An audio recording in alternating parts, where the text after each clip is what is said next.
والعاقبة للمتقين ولا عدوان إلا على الظالمين وأشهد أن لا إله إلا الله وحده لا شريك له الملك الحق المبين وأشهد أن محمدا عبده ورسوله سيد ولد آدم أجمعين صلى الله عليه وعلى آله وصحبه الطيبين الطاهرين على مر الأيام والليالي والشهور والسنين أما بعد. We continue Sunday, August the 18th, 2019, which is in accordance with the month of the Hijjah, the 17th of the month of the Hijjah, the year 1440 after the Hijrah of Mustafa alayhi salatu wassalam.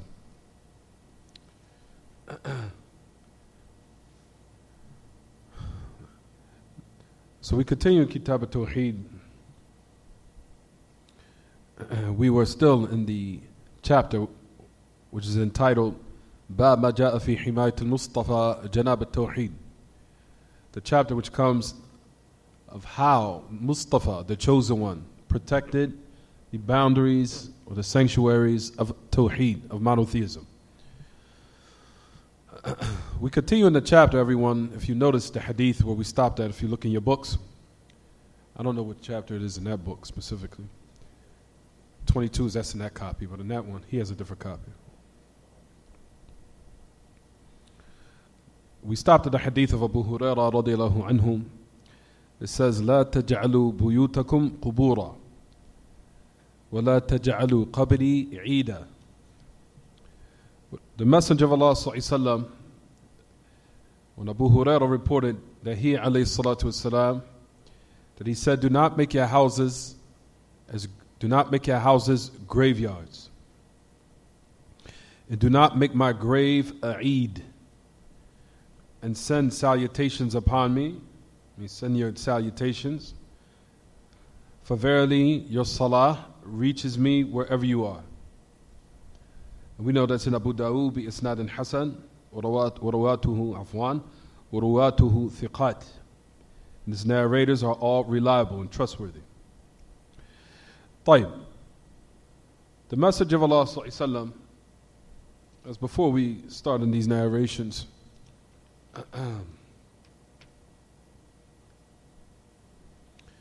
before we started these narrations, as someone just reported to me, subhanAllah, in Philadelphia, 6 people were what?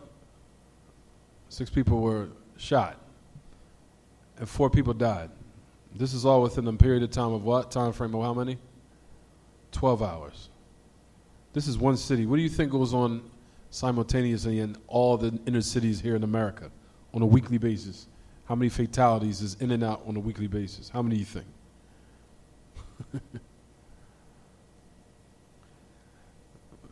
Stuff here would require probably the National Guard to come out to stop this nonsense. And that's like we said, none of this stuff reaches the national news because probably America is embarrassed that these things take place on a weekly basis. But they don't let the people know internationally what's truly going on here. Certain reports reach the news. Oh, only this week happened. This only happens from time. No, this happens every day here of murders and fatalities. To let you know that the system here is broke. The system here is broke. The only thing that's going to rectify is what we're doing, what we're studying right now. That's it, no more, no less. So may Allah subhanahu wa ta'ala protect our children from all this chaos that's taking place in these cities. And not only in these cities, but all over the country. May Allah subhanahu wa ta'ala protect our families, protect our children from this mayhem and mass hysteria and this impudence and callousness and no regards for life, and how people are just totally losing their minds here on a daily basis. Wala hawla wala quwwata illa billah. From all the drugs, from all the, probably if you want to add on shayateen in their heads, along with jinn, along with a bad diet, and along with drugs on top of that. So you have a combination of a whole bunch of things that will drive you crazy, all stirred up in one.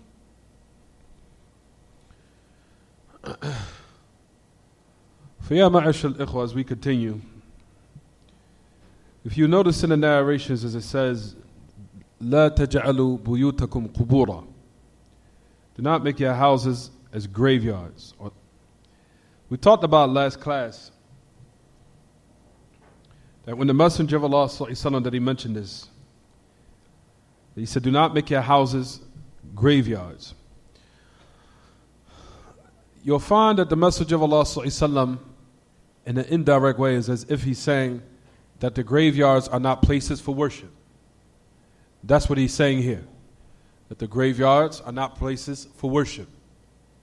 And if that's the case, do not make your house like a graveyard. Meaning, do not make your house like the places where worship is not done. So that's the first thing we want to do up. We wanted to direct everyone's attention to. So the message of Allah is in this narration is as if he's saying that the grave is not a place of what? Of worship at all. So do not make your house as such as a place that is now void of remembrance of Allah, or it's void of anything that's pertaining to the worship of Allah totally. Meaning, what can be done in one's household is all the different types of supererogatory or voluntary prayers, except the obligatory.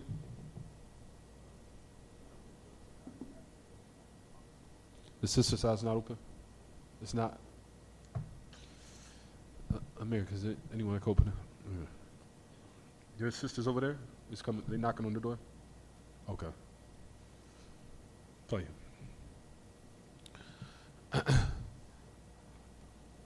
So we said that the Messenger of Allah ﷺ said, do not make the graves as what? Do not make your houses graveyards. Like we said, the meaning of this narration again is as if the Messenger of Allah ﷺ is saying that the graveyards is not a place of worship at all.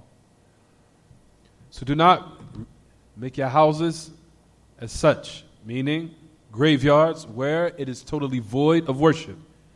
Meaning that the Messenger of Allah ﷺ was emphasizing that worship should be done in your house, as long as it's not the obligation or the obligatory salah. Other than that, from the supererogatory and the voluntary prayers, as much as one is able, then he should pray it in his house. That's the origin. In regards to those, for example, like myself, who live far, my house is far, and if I was to wait until all the way up till Isha and I did not pray my voluntary prayers, I would have to make up all the different prayers that is voluntary, from Dhuhr all the way up till Isha. So those who live far, of course, they will pray their voluntary prayer in the masjid. But as far as those who live close, the houses are not far from the masjid, and if they are able, and if it's not a burden, then to try to pray his voluntary prayers in the household, or in the house, not the obligatory. The obligatory salat, the origin that it should be done in congregation, in the masajid. That's the origin. Except that if one is working, that's something different, and he's under certain circumstances that does not allow him to pray his prayers in the masjid, then that's something different. But as much as one is able, the obligatory salah is done in congregation in the masajid. That's the origin.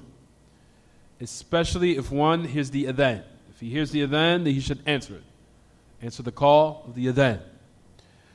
But at any rate, ya ma'ashar al-ikhwah, the message of Allah ﷺ here is saying that our houses, as much as we are able, to make it a place of worship from time to time, especially the supererogatory and the voluntary prayers. Also, from anything that's pertaining to the remembrance of Allah, whether it be from your adhkar, or the morning remembrances, or the evening remembrances, or the different types of sunan that's prayed, or recitation of the Quran. All these different types of remembrances is giving life to your house with the remembrance of Allah, so that one's household can be void of the shayateen as much as possible. So one's household can be void of the shayateen as much as possible, especially if one recites Surah Al-Baqarah and other different types of surah from the Quran. If one recites it then, like we said, it will be a reason for ridding his house of the shayateen.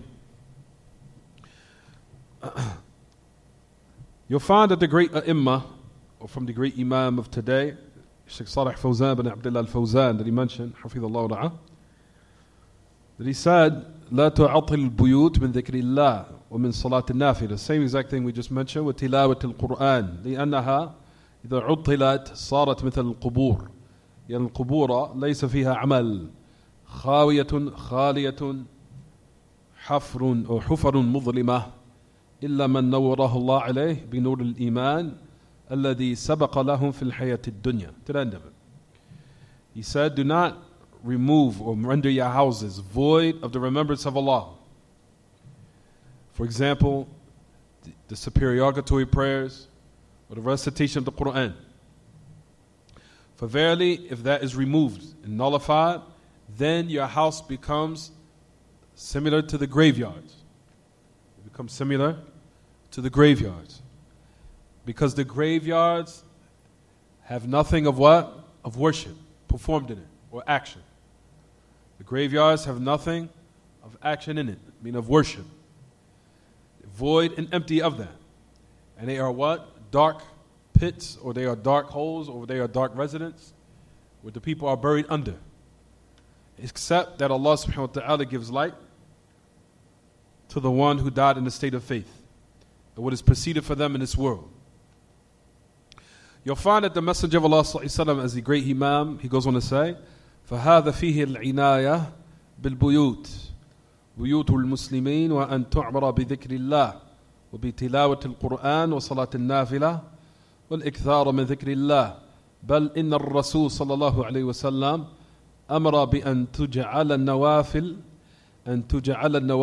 التي لا تشرع لها الجماعة كلها في البيوت. To the end of it. He said that one raised his house, and then he gives life to his house by the remembrance of Allah and the recitation of the Quran and performance of obligatory, of voluntary and superioratory prayers. And a person performing an abundance of remembrance of Allah as much as possible. Especially remembrance and reminding our brothers and sisters, especially our sisters, as we care for in the households of what they have to do, perform a lot of duties, to try their best to also not just suffice by performing the obligatory salah. Some of them, due to the abundance of affairs they have to take care of domestically, they forget about the voluntary prayers. You'll find that they pray the obligatory ones, and sometimes in certain state they become heedless of the voluntary prayers. The voluntary prayers are also very important. The voluntary prayers are also very important because they rectify what has crept into the obligatory salat of some type of discrepancy, of whether or not you were thinking, whether or not the shayateen maybe had whispered in your mind and diverted your attention to something else while you were praying. All this causes the reward of your salawat to diminish. And for the message of Allah, when he came with the voluntary prayers, is in order to repair what had crept into the obligatory salah of some type of discrepancy. Whether it be thinking of something that has nothing to do with the prayer, or your mind drifting, as that happens to all of us. As all of us are human beings, and things happen in our daily lives that causes us to think about certain things that has nothing to do with the prayer in that particular time. So these are perfect initiatives and chances to repair of what might have crept into our obligatory salah of discrepancies, and for us to what? Attain the full reward. And how you do that is to perform the obligatory prayers. Perform the obligatory prayers along with the voluntary ones, as much as one is able. Especially of what we know on the day of resurrection, where the Messenger of Allah informed how of Allah to be with the other when he brings the servant to account, and he'll find his obligatory salah has some major discrepancies in it. And it will be said, look to the obligatory salah, for it be utilized in order to repair what had crept into the obligatory salah of some type, like we said, of deficiency. Is it clear what I'm saying, everyone? And this is especially advice to our sisters, due to the abundance of duties that they perform, and a lot of things they do domestically, and what they do outside the household. As some of our families, they think it's just enough. I did my 5, I'm done. As much as they're able, start to try also, especially the 2 rak'ats of the sunnah for Fajr, especially for Fajr. As the Messenger of Allah ﷺ informed about those rak'atay al-Fajr, خَيْرٌ مِنَ الدُّنْيَا وَمَا فِيهَا. He said just the performance of the sunnah or the rak'atay Fajr, praying 2 rak'ats of Fajr, meaning the sunnah, is better than the dunya and everything in it. It's better than this world and everything in it. And those short, different prayers that we do, like we said, Ya ma'ashal ikhwa and akhawat, that we should do our best to try to what? Pray it. Don't just suffice by saying, oh, I did my 5, I'm done, which is obligatory, I'm done, that's adequate. From time to time, try to also add on to what is considered from the what? From the voluntary prayers. Especially for Fajr and the other prayers, but especially for Fajr. Start there and then add on to something which you become consistent with the voluntary prayer for Fajr. For what we say, Ya Ma'ashal Ikhwa, in this regard, notice the message of Allah sallallahu alaihi wasallam. He said, do not make your houses graveyards. Meaning, do not render your houses void of what? Of remembrance of Allah, whether it be the prayers that are voluntary or recitation of the Quran or what have you. For verily, if it becomes void of remembrance of Allah, an exchange will be a shelter for the shayateen. It will become a shelter for the shayateen, or a place of refuge for the shayateen. Especially in those houses where music is played, especially in regards to people who now have those different types of forbidden matters that they indulge in their households. For verily this brings the shayateen to your house. And also not performing or mentioning the remembrance of Allah upon your food also allow the shayateen to partake in him eating with you. And also before one is intimate with his wife or what have you, or entering the bathroom, all these affairs that's incumbent upon one to stay steadfast upon the remembrance of Allah in order for one to be protected from the shayateen. And you'll find that even Ahl Ilm say that the shaitan partakes in intimacy. Yes. If you do not mention Allah's name before you indulge in being intimate with your spouse. But the shayateen also, that they also partake in that. Yes, they do. So the mentioning of remembrance of Allah Ta'ala is very important.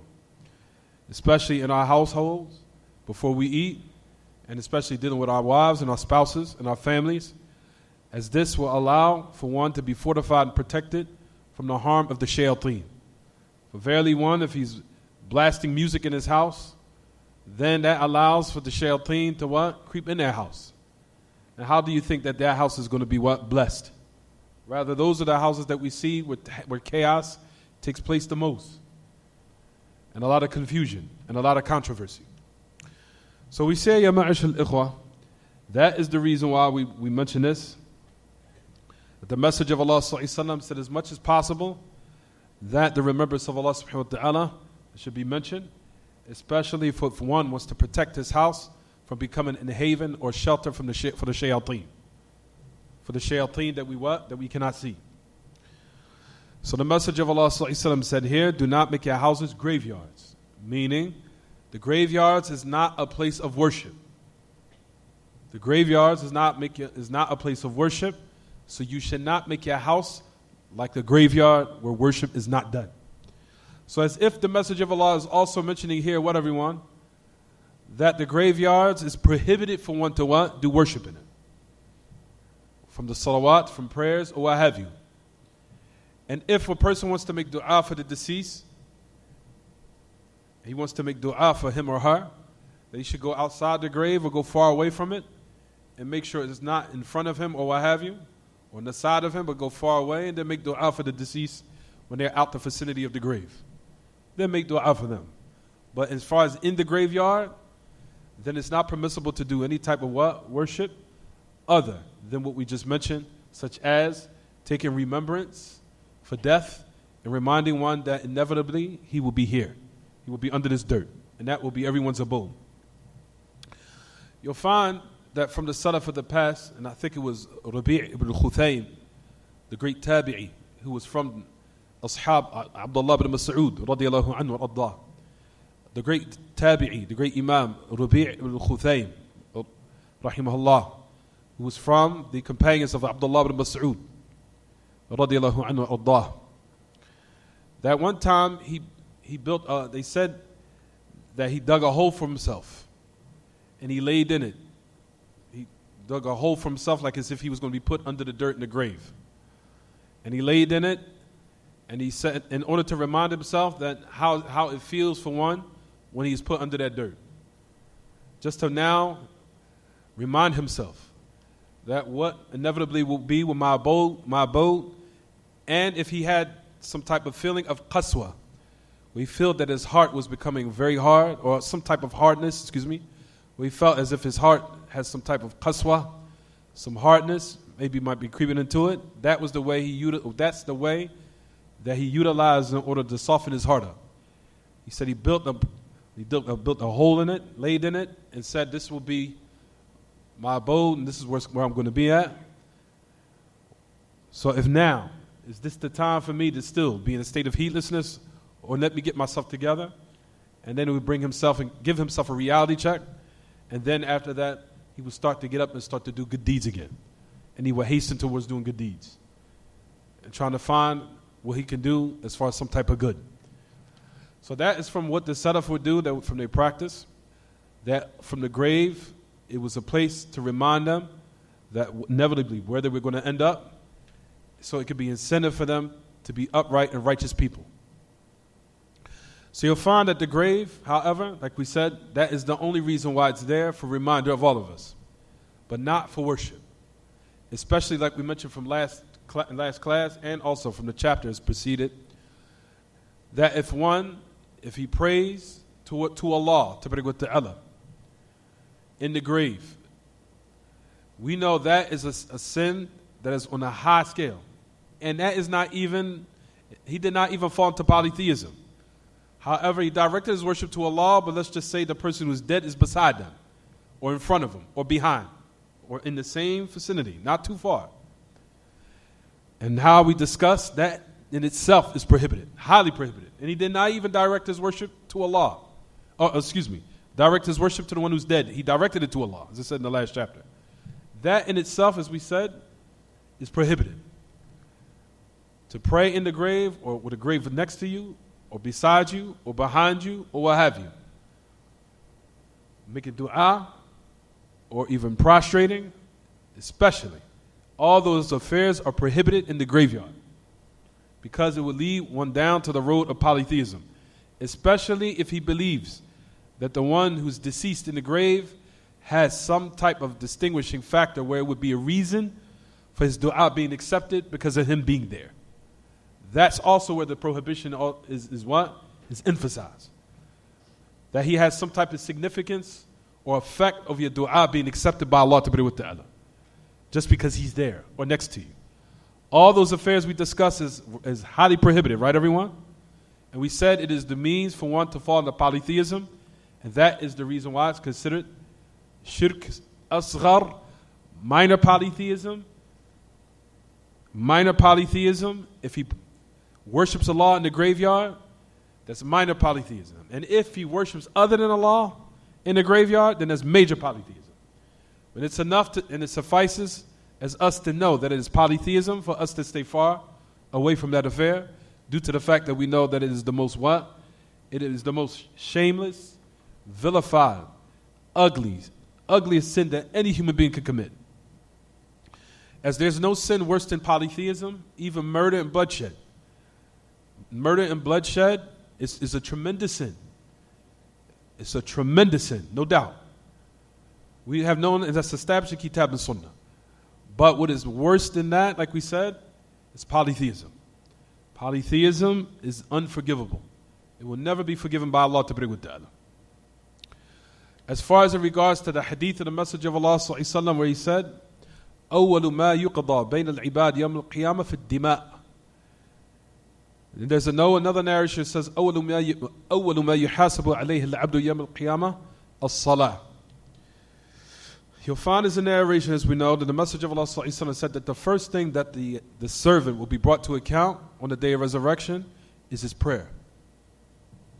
There's another narration that says the first thing that the slaves will be judged for on the day of resurrection is in the bloodshed and the violence and the unjustifiable murder and bloodshed that took place in this world.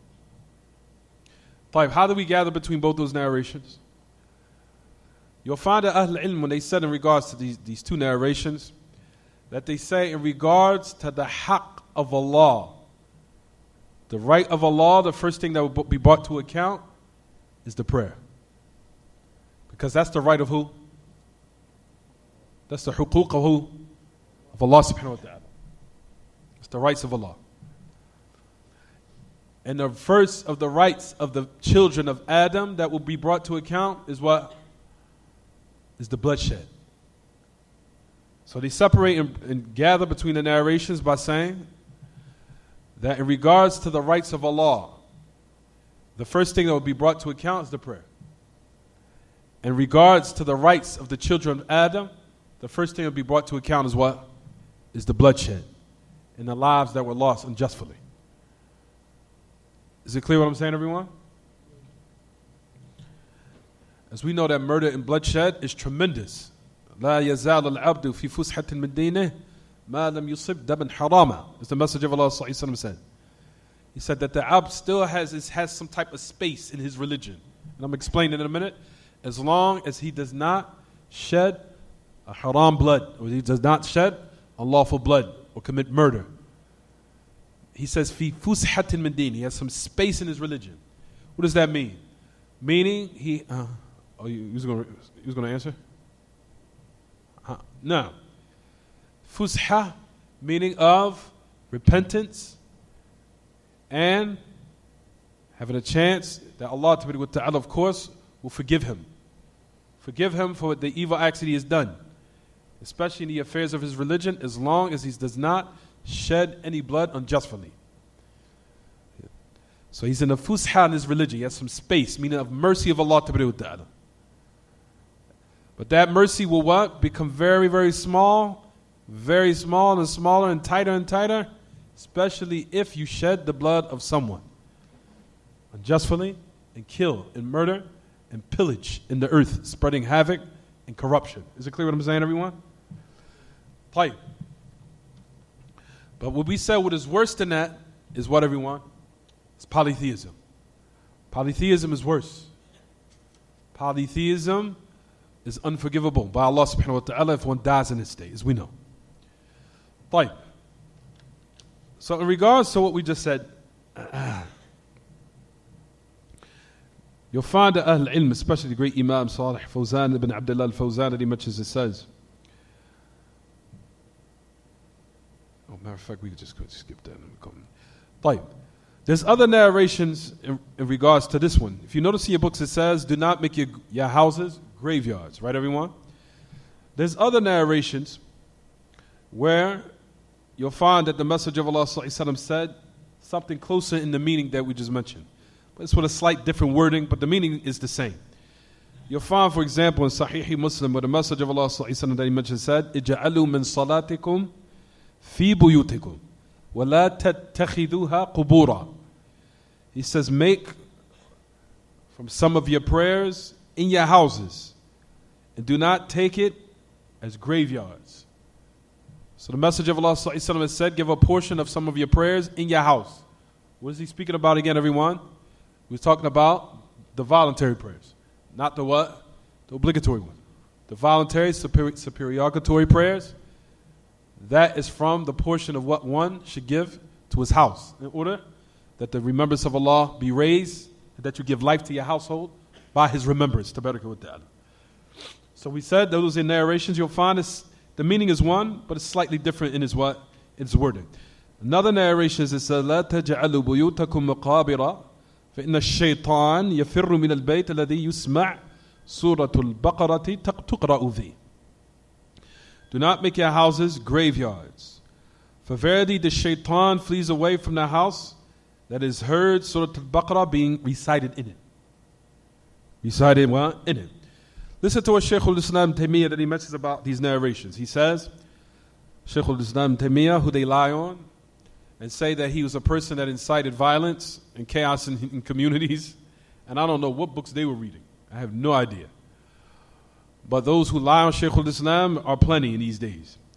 But at any rate, Shaykh al-Islam mentions about that, about these narrations. He says, لا تعطلوها من الصلاة فيها والدعاء والقراءة فتكون بمنزلة القبور فأمر بتحري العبادة في البيوت ونهى عن تحريها عند القبور.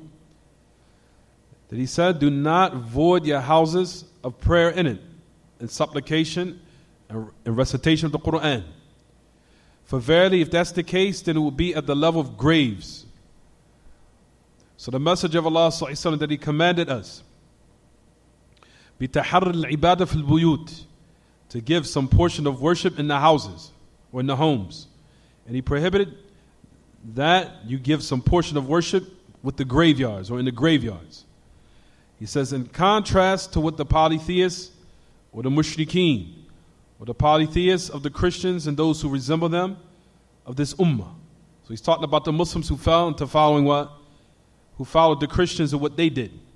We know that before the Muslims, especially those from the Muslims that worship the dead, from the Sufis, that they took that evil sunnah like we talked about before from who everyone, from the Shia. As the Shia, they are the first of those who built masajid upon the graveyards. They are the ones who started and opened the door of that fitna. Who preceded them before that were the people of the book, from the Jews and the Christians, that the message of Allah informed. As they took the graves of their prophets as what? As masajid. Then we talked about from the Muslims who followed them in that same era, who are they, everyone? They were the Shia, the Rawafid. They are the ones who opened up, likewise to the Muslims, to the establishing masajid upon the graves of their righteous. As you'll find that Shaykh al-Islam said about them, he says, فَجَعَلُوا وَعَظَّمُوا الْقُبُورِ. He said, وَعَظَّمُوا الْمَشَاهِدِ وَبَنَوْا عَلَى الْمَسَاجِدِ. That's what he said. He said, فَعَظَّمُوا الْمَشَاهِدِ وَبَنَوْا عَلَى الْمَسَاجِدِ. He said they glorified and magnified those places where people died, and they built masajid upon them. As that was from the what? From the Rawafid, and who adopted that ideology in these type of acts and these evil, impudent, or shameless acts. Who are they, everyone? They were the Sufis. As the Sufis, they took these what? These sunan from the Shia. But before them, who preceded them in these evil acts, as we mentioned, were the Jews and the Christians, as the message of Allah said, that the curse of Allah descended upon them because of them taking the graves of their prophets as masajid. And that's why the curse had descended upon them, because of this act. Why? Because it opened the doors to the most evil, condemned sin that any human being could commit, which is polytheism. And those who open this door up are considered the most what? Evil of creation.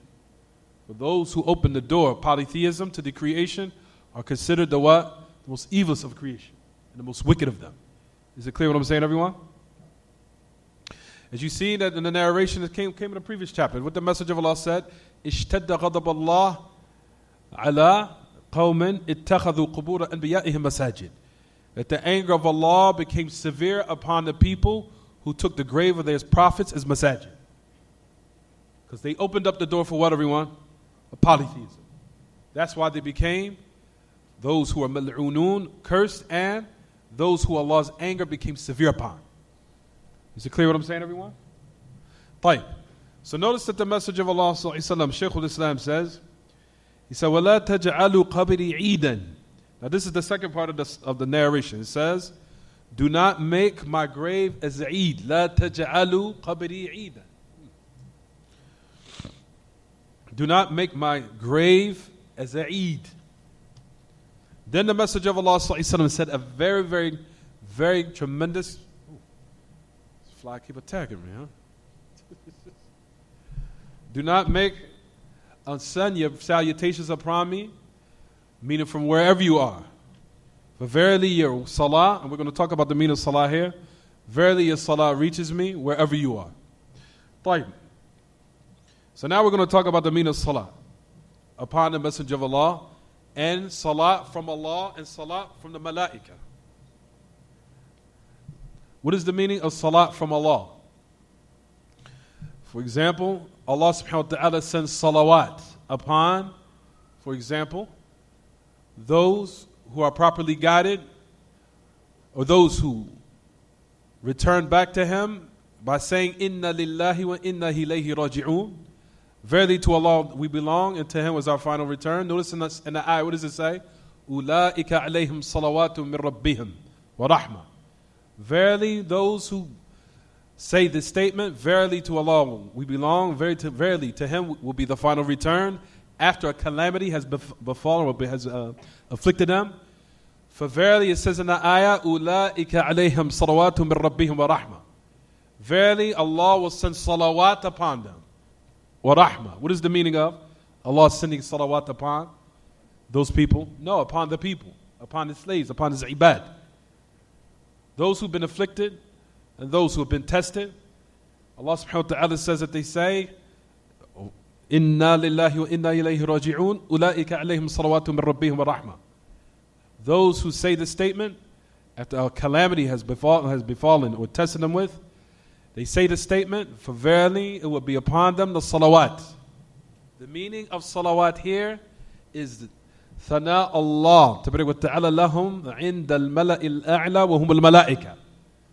Allah praising them with al-mala'u al-a'la.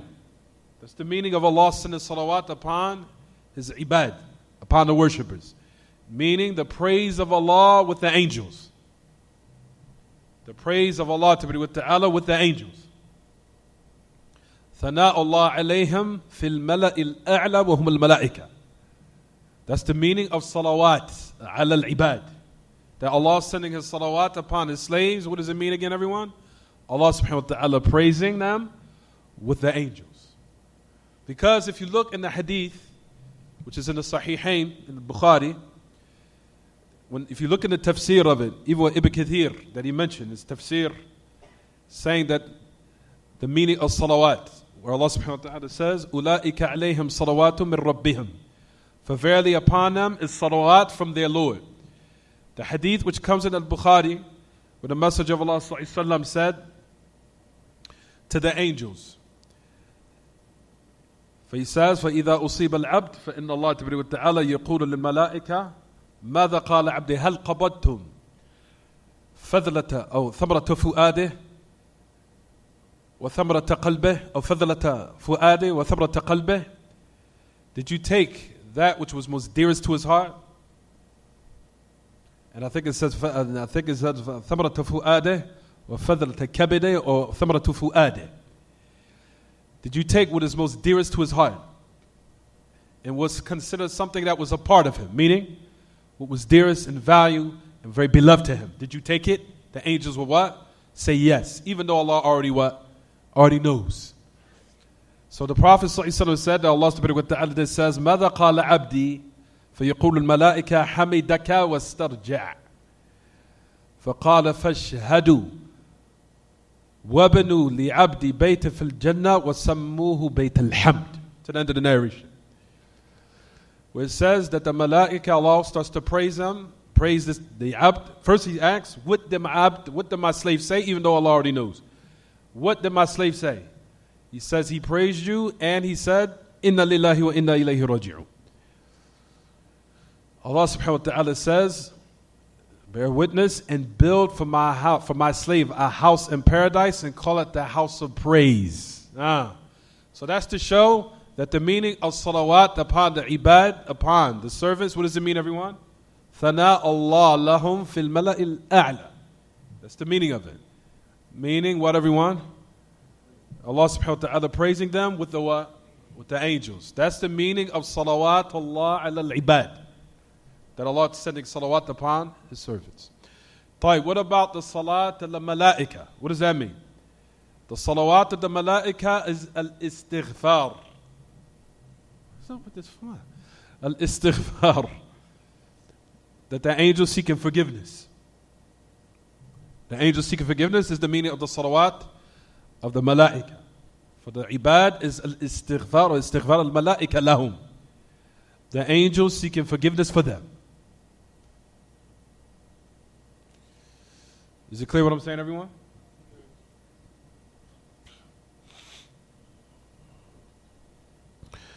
طيب. Now we're going to discuss in regards to the Eid. The Messenger of Allah, notice that he said, do not make my grave as a Eid. Do not make my grave as a Eid. طيب.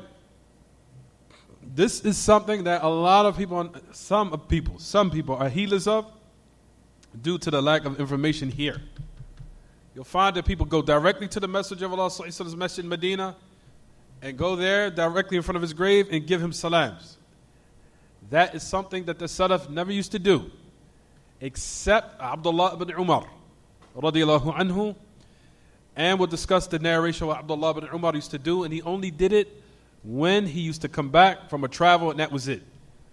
And some of the Sahaba, you'll even find, and we'll talk about it inshallah, even said that was incorrect. That in itself is incorrect. Due to the fact that they made excuse for Abdullah ibn Umar that maybe perhaps he did not know about this narration. That the Messenger of Allah was explaining, no matter where you are. Basically, in this narration that we're discussing now, it's as if the Messenger of Allah is saying, no matter where you are, no matter whether you're close or you're far, it doesn't matter. It's not going to increase you in anything, nor is it not going to speed up anything. Whether or not you're in the house of Allah, or you're in the Al-Haram al-Madani, where the Messenger of Allah is buried, or you're in America or Morocco, you're far in the furthest ways or the furthest regions of the corner of the earth, it's all the same. The only difference is the distance, but it does not any difference in you giving salams to the Messenger of Allah. It's not going to increase in no virtue. It's not going to speed anything up. It's not going to do anything as far as what? Increasing your reward. It's all the same. The same thing as we say, Allahumma salli ala Muhammad now. And we're here in America, and the person saying, Allahumma salli ala Muhammad, and he's in Medina. It's the same. Is it clear what I'm saying, everyone? So as if the Messenger of Allah is saying, it's not going to what? Make a difference. That's the reason why he followed it up by saying, don't make my grave a what? A Eid. Do not party around the grave. Do not go to it. Do not now. Gather around it, giving salams, gathering around the grave, and groups and congregation to give me salams. Basically, he's saying, as if he's saying to the people, it doesn't make a difference. Whether you're in Medina or you're in some remote place on the other side of the earth, the salams is still the same. It's not going to speed up anything. It's not going to increase any reward. It's not going to do anything. Is it clear what I'm saying, everyone? And we're going to get inside some very beneficial kalam of what Shaykh al-Islam mentions. You want to call the adhan? Is it in? Is it in there? I'll take it. Hold on. I know you see the mirror in the office one. The mirror, you want to call it in? Hold on. No, just want to make. No. Hold on, man. I was talking to Steve. Yeah. All right, Sheikh.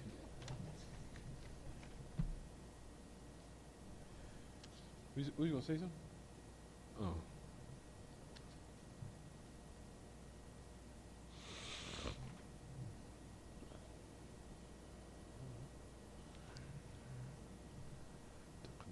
Is it in? Yeah, it is in.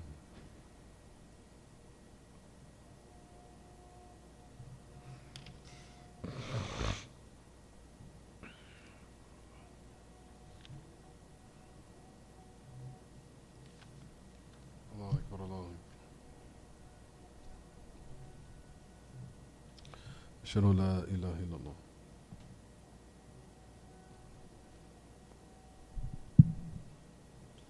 أشهد أن لا إله إلا الله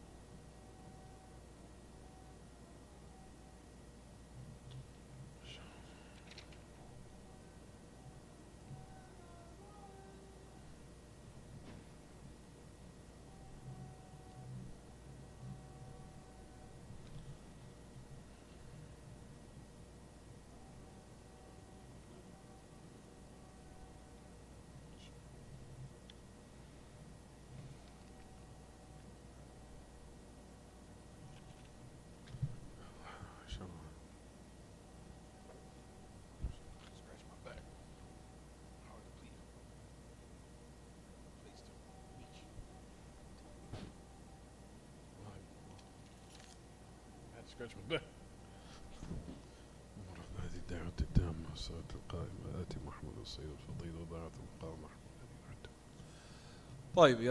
We talked about now the Eid.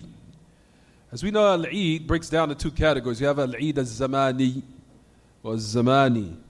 You have a Eid, it's called Al-Eid al-Zamani. The Eid that is done at an appointed time, a specific time. Or you can say appointed time or specific time. Such as what, everyone?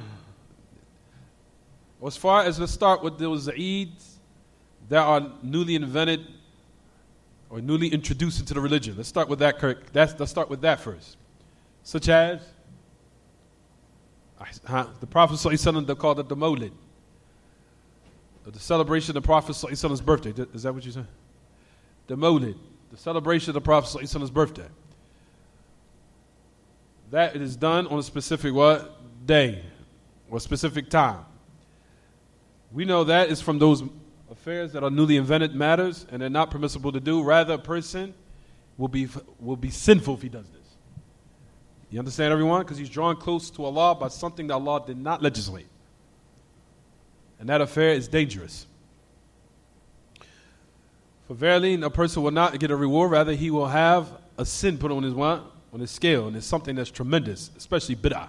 Especially drawn close to Allah by something that He did not legislate. Tabarak wa ta'ala is tremendous.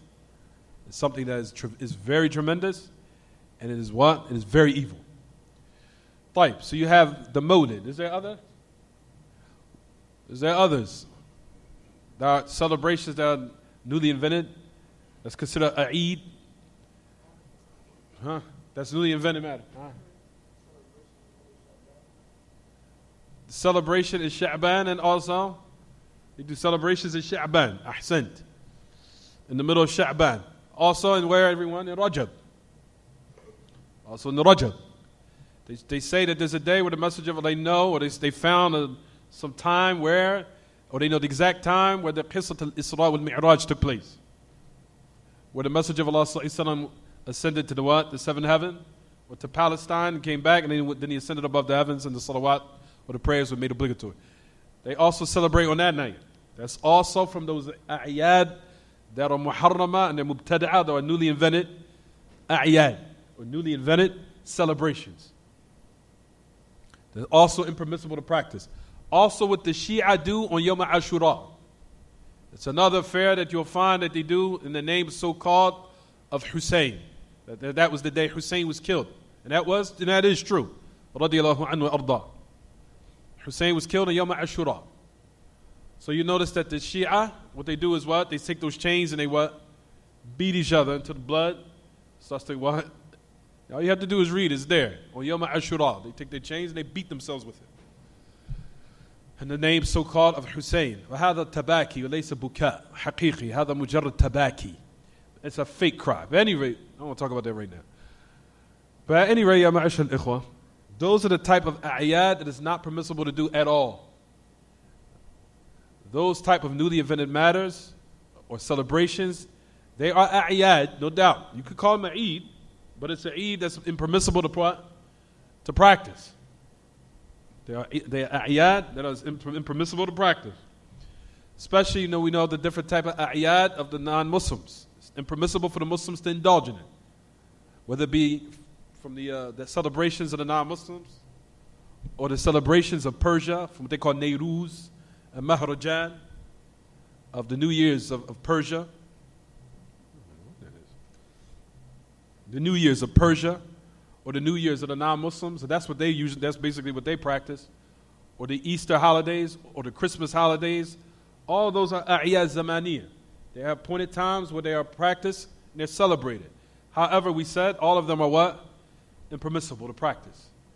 Like we said, ya ma'ashal ikhwa, the Eid is from one of those affairs that are very dangerous. Why? Because they're considered an aspect of worship, because they are utilized in order to draw close to who they worship. But if the Muslims indulge in it especially, then it's from those matters that are very dangerous, to the point, like I said, if one is not careful, it's even questioned about one's iman. Because a'yad are considered from qawl al-zur. You'll find that the ayah where Allah subhanahu wa ta'ala says in this book, وَالَّذِينَ لَا يَشْهَدُونَ الزُّورَ وَإِذَا مَرُّوا بِاللَّغْوِ مَرُّوا كِرَامًا. Allah tabarak wa ta'ala says in this book, the last page in Surah Al-Furqan. It's in the last ayah. Those who do not witness zur. Look to the tafsir where Ibn Kathir says. He says, those who do not witness zur, he said, is all the celebrations of the non-Muslims. A'yad kafira. That's from the meanings of the ayah. وَالَّذِينَ لَا يَشْهَدُونَ الزُّورَ وَإِذَا مَرُّوا بِاللَّغْوِ مَرُّوا كِرَامًا. And if they pass by lahu, all types of falsehood, then they pass by it, they pass by it honorably, without even paying it any mind. But in regards to the ayah, the meaning of those who do not witness zur, those who do not testify or look at any type of what? Zur. Zur meaning evil, of course. Of affairs of evil, of zur. And false testimony from them, what Ibn Kathir even mentioned and said, he said is the meaning of the disbelievers and their celebrations. Especially what Umar ibn Khattab mentioned, said, stay away from the non-Muslims, or stay away from the a'yad al-kafirah during their holidays, for verily the anger of Allah descends upon them during these celebrations, when they celebrate them. Rather because they're affairs that has polytheism in it, and they're also drawing close to Allah by something He did not legislate. You understand, everyone? How can one think that affairs which are polytheism does not anger their Lord? You understand what I'm saying, everyone? طيب. So those in regards to those celebrations, there are ayad zamaniyah, or celebrations that are done at appointed what? At an appointed time. طيب. We know the ayad zamaniyah in regards to the Muslims are what, everyone? That are legislated, such as we know, it's simple. Which is what? Eid al what? Fitr, Eid, Adha, that's it. And that's what we just that's what we just celebrated, and that's what we just performed last week. And you notice that these affairs of worship of the Eid all come after something major of worship, such as the Siyam of Ramadan and also the performance of what? Hajj. Is it clear what I'm saying, everyone? طيب. That's in regards to those a'yad that are legislated, and that's it. It does not go outside of those two celebrations, except what is called the Eid Usbu'i, which is Yom al-Jumu'ah, which I'll go explain that in a minute, inshallah. طيب. Now we have what is called a'yad, or what is called a'yad makaniyah, celebrations that are done in specific places. They're done in specific places where the Muslims gather. It's the second. Bilal. That's the second one. So you have the first category, which is the Eid, which is what, everyone? The Eid what? Zamani. Zamani. And the second one is the Eid Makani, which is done in a specific place where the Muslims gather. And likewise, similar to the first category, they break down into two categories. That which is impermissible, and that which is what? Permissible. طيب. Those which is not lawful for one to practice the Eid in, such as what we discussed probably maybe about 5 chapters ago in Kitaab At-Tawheed, where the Messenger of Allah ﷺ had investigated when a Sahabi came to him, Ya Rasulullah, inni nadhartu lillah an anhara ibilan bibuwana. ثم استفسر رسول الله صلى الله عليه وسلم فسأله فقال هل كان فيها عيد من أعيادهم؟ قالوا لا. قال هل كان فيها وثن يعبد؟ وهل كان فيها أوثان من أوثان أو وثن من أوثان الجاهلية تعبد؟ قالوا لا. قال إذن أوفي بنذرك فإنه لا وفاء لنذرك في معصية الله ولا فيما لا يملك ابن آدم. Those places where it's impermissible to perform an Eid, such as what the Messenger of Allah clarified in the previous narrations, which we discussed about slaughtering or putting forth a sacrifice in those places where the Messenger of Allah said, when he asked the Sahabi who wanted to perform or fulfill an oath, at a specific place. And he said it was called Buwana, where he wanted to slaughter a camel. And he had took that oath before he was Muslim. So listen to this. So the Messenger of Allah asked 2 questions. He says, هل كان فيها وثن من أوثان الجاهلية تعبد? He said, did it have in it an idol from the idols from Jahiliyyah that used to be worshipped in that place? So that shows that what, everyone? Since there was an idol that was being performed or worshipped in that specific place, then if that was the case, then what? It wasn't permissible for you to what? Fulfill your oath in it. Is it clear? So that place became what? Impermissible. Due to the fact that there was a what? There was idols that used to be worshipped in that place. We went over this. This is in your chapter. We went over this. Is it clear what I'm saying, everyone? So that means that an Eid in that particular place has now become what? Jade. Also, the Messenger of Allah asked another question. What did he say? Was this a place where they used to celebrate a Eid min a'yadihim, some type of celebrations from the celebrations they have? He said no. He said, if that's the case, then fulfill your oath. Is it clear what I'm saying, everyone? Type. So that means that these type of practices now, if one was to perform some type of gathering in these type of places for worship, then one should not what? Do it.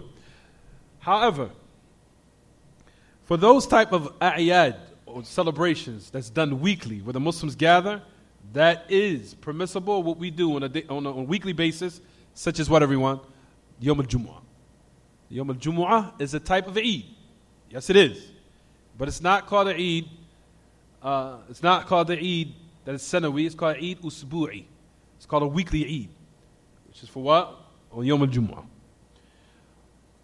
Or such as, for example, we already talked about that. Alhamdulillah. Or you have those places where it's legislated for a person when they make Hajj, such as they call the Mash'ar al-Haram, or Mina, or Muzdalifah, or Yom Arafah, where the people gather, which is a type of Eid from an aspect or a sense of, if you want to say, for a place where people gather at a specific time and place, which is Hajj, such as on Muzdalifah. All these things you'll know when you make Hajj, so don't worry about it.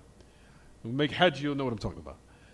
Such as Mina, Muzdalifah, Arafah, Hajj, the Rami al-Jabarat, which is also in Mina, Muzdalifah, and also Arafah.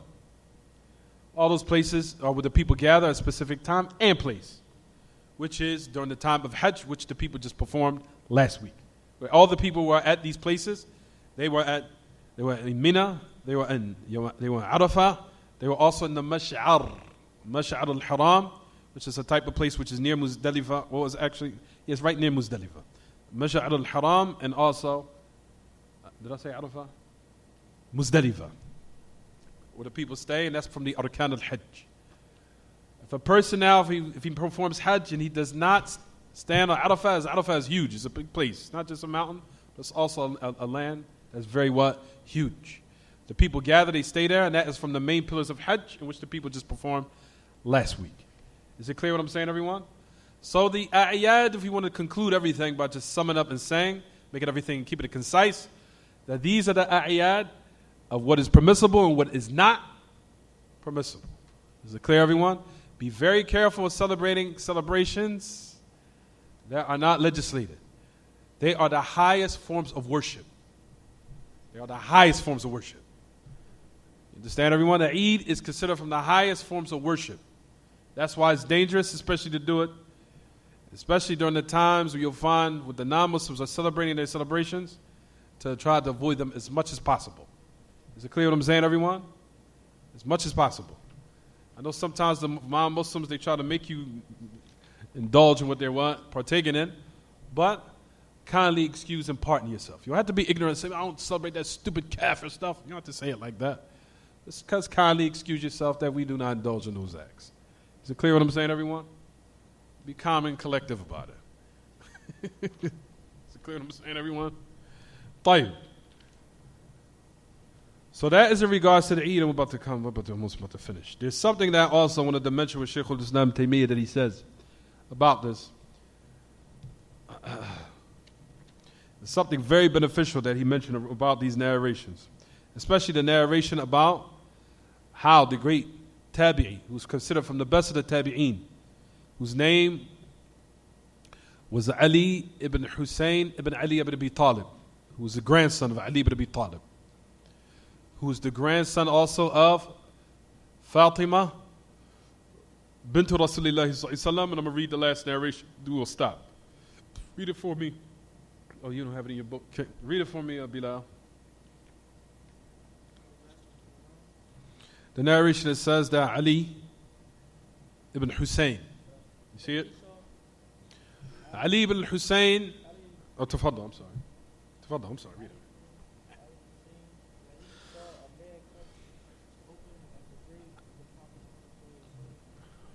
Loud. Boisterous.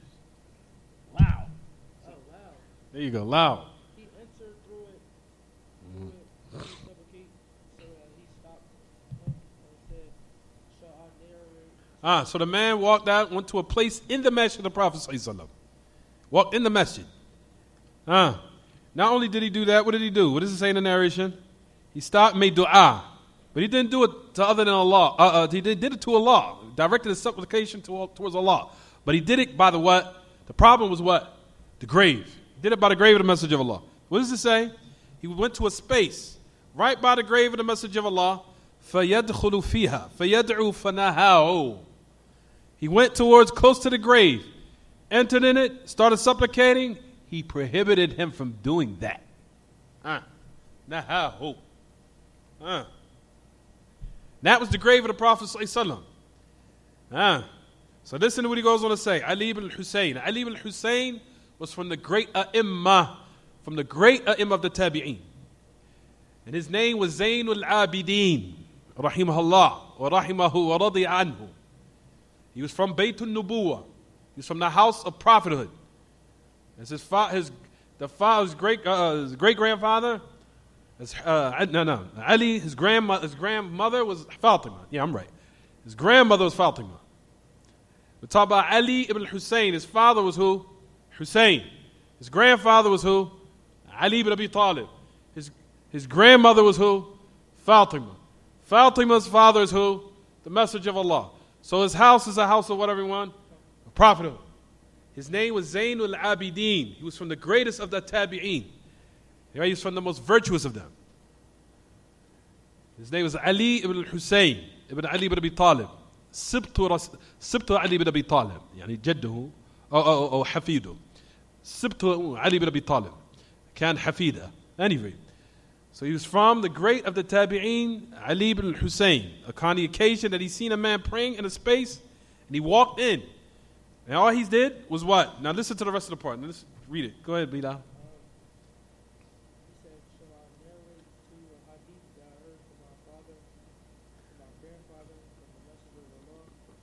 So my father, who was Ali's father? Hussein. Who was his grandfather? Ali. Now keep going, keep reading.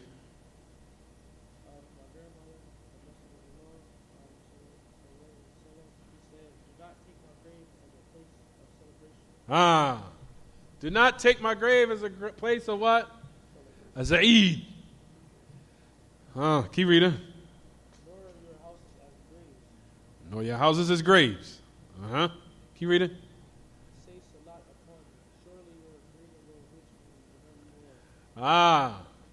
Send your salutations upon me. Verily your salams reaches me wherever you are. There was some very beneficial. Now, look to who narrated it. What does it say in the last part? Rawahu by Al-Mukhtara, the great Imam. His name was Abu Abdullah Muhammad ibn Abdul Wahid Al-Maqdisi. His name he was known for as Diya ad-Din al-Hanbali. He was from the Maqadisa tribe. And that tribe was a house full of A'imma, great A'imma. His name was again, his name was Abu Abdullah Diyauddin Muhammad ibn Abdul Wahid al-Maqdisi al-Hanbali. That's what his name was. That family was a family that was very virtuous. From their books, from their families, which you guys know is what, everyone? The book titled, which a person starts off first in fiqh, before Bulugh al-Maram, which is what, everyone? Umdat al-Ahkam. Was also from the house of al-Maqadisa, from the Maqdisi tribe. But that wasn't Diyauddin, that was another Maqdisi. For the first book you start with in fiqh is Umdat al-Ahkam, not by Diya, that wasn't about Diyauddin. But he was also Maqdisi. This book called Al-Ahadith al-Mukhtara is a tremendous book. I have it in my house. There's about maybe 10, 12 volumes. Notice Sheikh Muhammad Abdul Wahhab, what did he do? He said and related that this hadith was related where? Where, everyone? What does it say? What does it say, Bilal? Mukhtara. He's talking about a book called Ahadith al-Mukhtara by Diyauddin al-Hanbali, al-Maqdisi. That book is a tremendous book. That book is better than the book in which Al-Imam Hakim called Mustadrak. As far as his tasheeh, as far as his grading of hadith is higher than Hakim. Any rate, let me start off from the beginning so everybody's confused. Any rate, there's a book called Al-Mustadrak ala Sahihain by the great Imam Al-Hakim, rahimahullah. Hakim made this book called Mustadrak. Matter of fact, I'll give you an extra benefit. Al-Imam Sheikh Muqbil ibn Hadi al-Wadi'i. There was a person that said to him, I'm going to go back and give you some extra benefit. He said to him, Al-Imam Muqbil ibn Hadi al-Wadi'i, he said, the teacher of his said this to him in the class. He said, what goes outside the Sahihain does not fulfill the prerequisites of sihha, of authenticity, like how it is in Bukhari Muslim. So when Imam Muqbil heard this, he said, no, that don't sound right. So everything, so basically Bukhari and Muslim are the only ahadith, the only books that has all the ahadith in it that reaches the level of sihha, of authenticity. That's it. So Imam Muqbil went and found a book, of course we know, which is called Mustadrak al-Hakim. Mustadrak al-Hakim was a book that was made that brought a hadith that followed up on Bukhari and Muslim. That hadith that also filled the prerequisites of authenticity, even though it's not in there. That's the point of the book of what they call Mustadrak al-Hakim. That's why I called it ala Sahihain, meaning those narrations that also are authentic, that are not in the what? Not in the Sahihain. That's why you'll also find the great Imam Muqbil also has another book called what? Those authentic hadith that are not in the what? In the Sahihain. Those two, and he has a book of his own that he made, rahimahullah, Imam Muqbil. He brought, which is a collective hadith that he said that are not in the Sahihain. All of that because he heard from a teacher telling him that what? The only books that fulfill the requirements or prerequisites of sihha, of authenticity, is in the Sahihain. So he went and checked and said, no, that don't sound right. So that's why he made his own what? His own collections to show not only Bukhari and Muslim carry the narrations that are authentic, and that's it. There are other narrations that are also authentic that are not in the what? The Bukhari Muslim. Is it clear what I'm saying? طيب. From his services he brought, that's why you find Imam Muqbil called Mustadrak al-Hakim, meaning Imam Hakim followed up what was in those narrations that are not in Bukhari Muslim that are considered what? Authentic. That's why you'll find Imam al-Hakim and also Imam al-Dhahabi constantly says, فَهُوَ الصَّحِيحِ وَلَمْ يُخَرِّجَا. This narration is authentic. Bukhari and Muslim did not what? they did not mention his Sahihain. But there's a reason why he did that. He was just trying to say, it's not saying that the narration of Bukhari and Muslim are rejected. No, he's not trying to say that. He's saying that there are other narrations that are also what? Authentic, but they're not in Bukhari and Muslim. That's all. Is it clear what I'm saying? All right, so how is this connected with what I'm saying here with Hadith Mukhtara? A Hadith Mukhtara is the same thing that Hakim did. However, you'll find that Shaykh al-Islam Taymiyyah said about a Hadith al-Mukhtara is higher than what?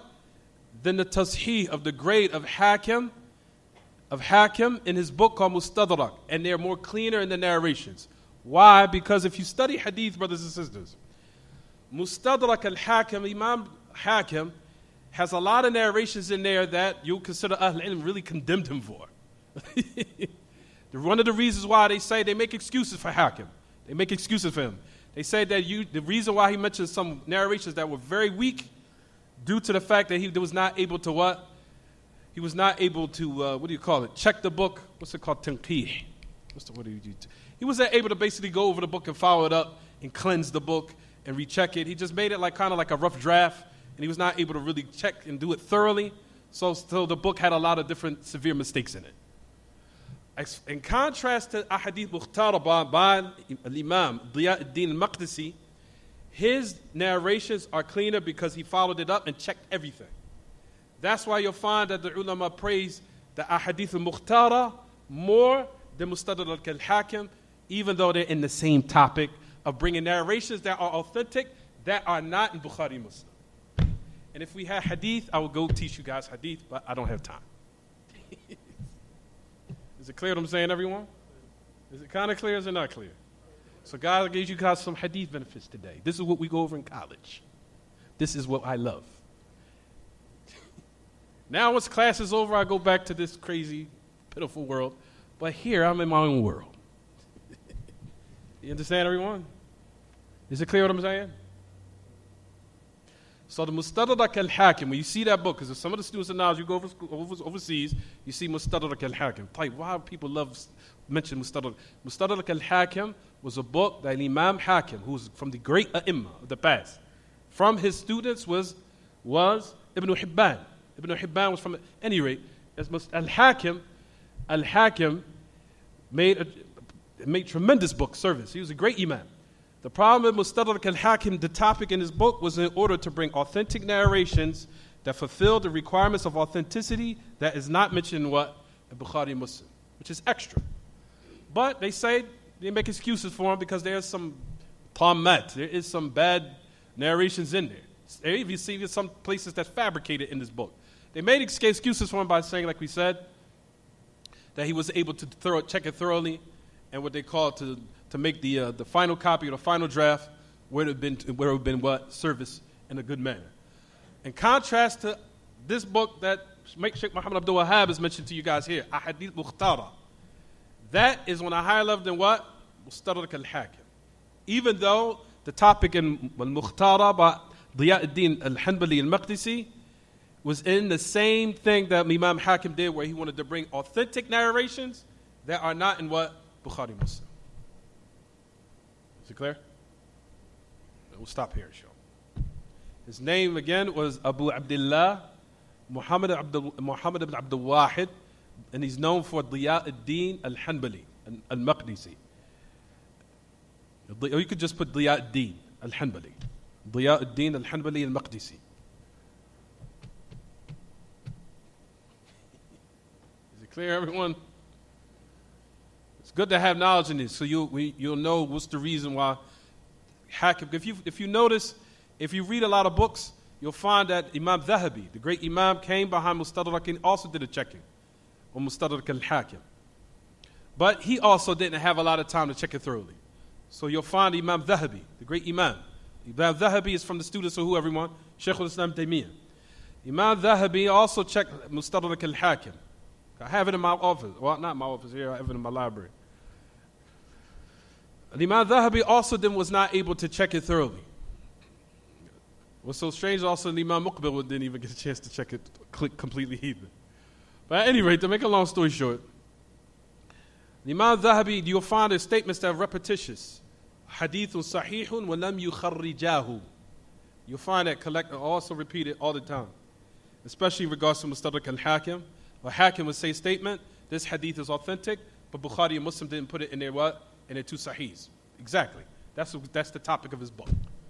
You understand what I'm saying? Fine, we'll stop here, because we got to pray. Fine, any questions about the lesson, everyone? Tafadhal. Because we got to pray.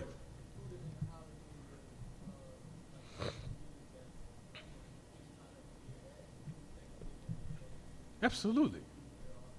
Easter, Thanksgiving.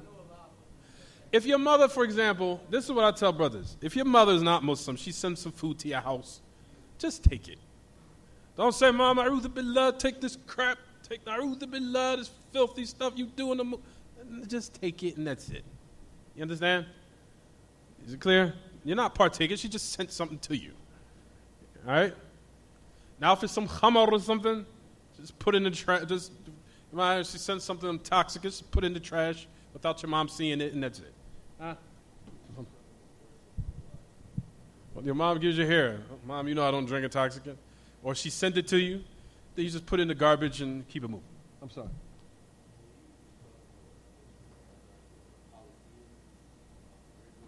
Uh-huh. Say it again, Ahmed. Oh, minor shirk. If a person worships Allah in the graveyard, that's considered minor polytheism. That's minor polytheism. Because he's worshiping Allah.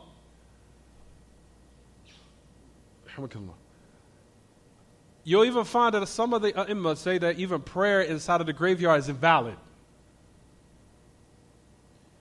Because they say, Nahi huna yaqtadi al-fasad. The prohibition that the Messenger of Allah prohibited of praying or worship being done in the graveyards necessitates the invalidity of that action. So if a person prays in the grave, you'll find that a lot of A'imma say this.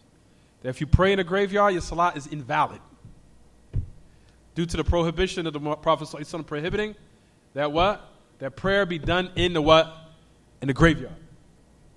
That, as they say in Usul al-Fiqh, النهي هنا يقتضي الفساد يعني فساد هذا العمل ما معنى فساد هذا العمل أنه باطل غير مقبول باطل. There's an action here. You'll find, we'll talk about this later when we get the time. Does a prohibition from the Messenger of Allah ﷺ necessitate the invalidity of that action? In certain cases, yes. And in certain cases, no. But specifically here, you will find that a lot of al-ilm say that the action here what? Is what? It's rejected. Is it clear? So if a person worships Allah subhanahu wa ta'ala in a grave, in the graveyard, that's minor polytheism. And if he does worship to other than Allah, then I think that's clear. Is it clear, everyone? Is it clear? طيب. I'll ask you now. I'm going to give you an example, and I'm going to stop here. Now, what is a prohibition that does necessitate that the action is valid? This is the reason why usul al-fiqh is very important. طيب. A woman right now makes hajj without a mahram. Is her hajj accepted or not?